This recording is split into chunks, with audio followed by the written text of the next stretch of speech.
శ్రీ పొన్నం ప్రభాకర్ గారికి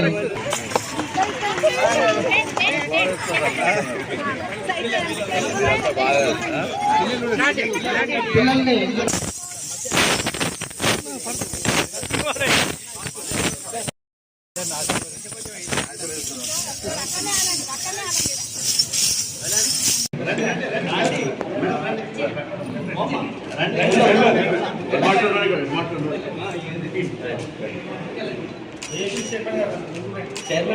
కడియండి సార్.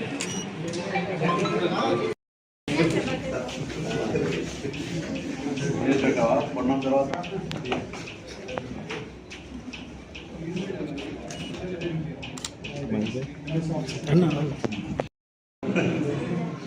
ఇన్నునే 1 2 3 4 5 6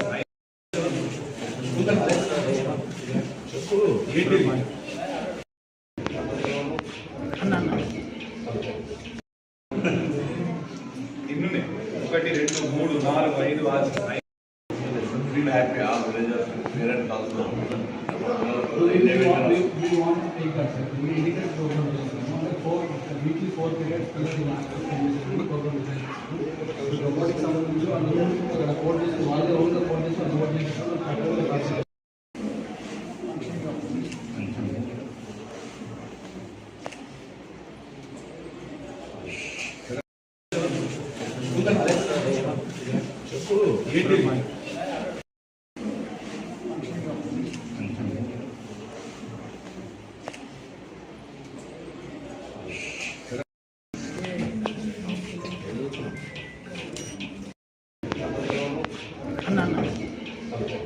నమస్కారం.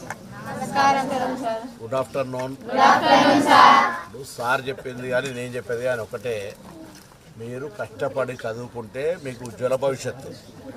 మీరు ఈ సమయాన్ని మీరు వట్టిగానే వేస్ట్ చేస్తే తర్వాత జీవితంలో ఏది మామూలుగా మళ్ళా కదే.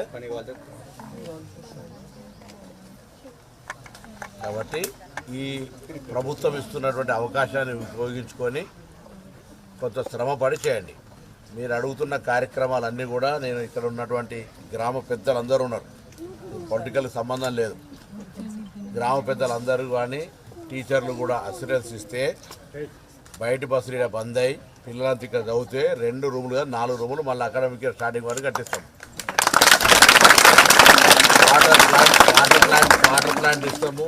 స్పోర్ట్స్ అన్నీ బయట ప్రైవేట్ స్కూల్ ఏమన్నా అంతకంటే ఈ మండలంలో ఇది బస్వాపూర్ అనేది రోల్ మోడల్ స్కూల్గా ఉండడానికి కొరకు పెంచండి. అందరినీ కోరుతున్న పిల్లలందరినీ కూడా ప్రతి ఇంటిపై కౌన్సిలింగ్ చేయండి.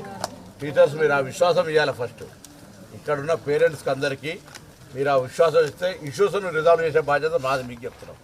నేను హెడ్ మాస్టర్స్కు టీచర్స్ అందరికీ కలెక్టర్ గారు నేను ఇద్దరం బస్వాపూర్ స్కూల్కి సంబంధించిన అంటే మొత్తం ఒకసారి మార్చలేం కావచ్చు సమాజంలో.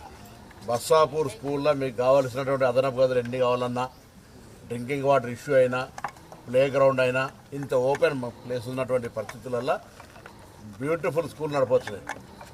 నేను మళ్ళీ చెప్తాను, పిల్లల కంటే ఎక్కువ మీకు సంబంధించిన బాధ్యత. మీరంతా వెల్ ట్రైన్డ్, వెల్ ఎక్స్పీరియన్స్డ్. మొత్తం ఎగ్జామ్స్ రాసి కుర్చీ తీసుకో వెల్ ప్రిపేర్ అయ్యి ఎగ్జామ్స్ రాసి మీరంతా ఫిల్టరేషన్ అయిన తర్వాత ఉద్యోగాలు వచ్చినాయి. మీ ప్రతిభ పట్ల నాకు ఎటువంటి అనుమానం లేదు. కానీ ప్రతిభను ఉపయోగించి చొరవ తీసుకొని సమయాన్ని కేటాయించడం. నేను కుటుంబాన్ని వదిలిపెట్టుకొని ఇక్కడ మొత్తం వీళ్ళకు త్యాగం చేయమంటారు. కుటుంబాలే వారికి సంబంధించిన వ్యవహారం చేసుకుంటూ వీళ్ళ మీద శ్రద్ధ పెట్టినట్టయితే తప్పకుండా వీళ్ళు డెఫినెట్లీ సక్సెస్ఫుల్. ఇప్పుడు మేము మా పాత చదువు చెప్పిన వాళ్ళను మీకు తెలియదే ఉన్నాయి. 30 ఏళ్ళ కింద మేము ఎస్ఎస్సీ చదువుకుంటే అప్పుడు ఆ టీచర్ల పేర్లు ఇవ్వాలని జ్ఞాపకం చేసుకొని మాతృదేవోభావ, పితృదేవోభావ, ఆచార్య దేవోభావాన్ని గౌరవింపబడేటువంటి దాంట్లో ఉన్నదంటే నేను వాళ్ళకంటే ఎక్కువ మీకు రిక్వెస్ట్ చేస్తున్నా. ఊర్లో పెద్దల్ని కూడా కోరుతున్నా, ఊర్లో ఒక్క బస్సు కూడా ప్రైవేట్ రాకుండా ఉండేటట్టుగా మీరు నిర్ణయం తీసుకొని అందరికీ చదివిపోయింది ఫెసిలిటీస్ కలిపేసే బాధ్యత నాది, కలెక్టర్ గారు.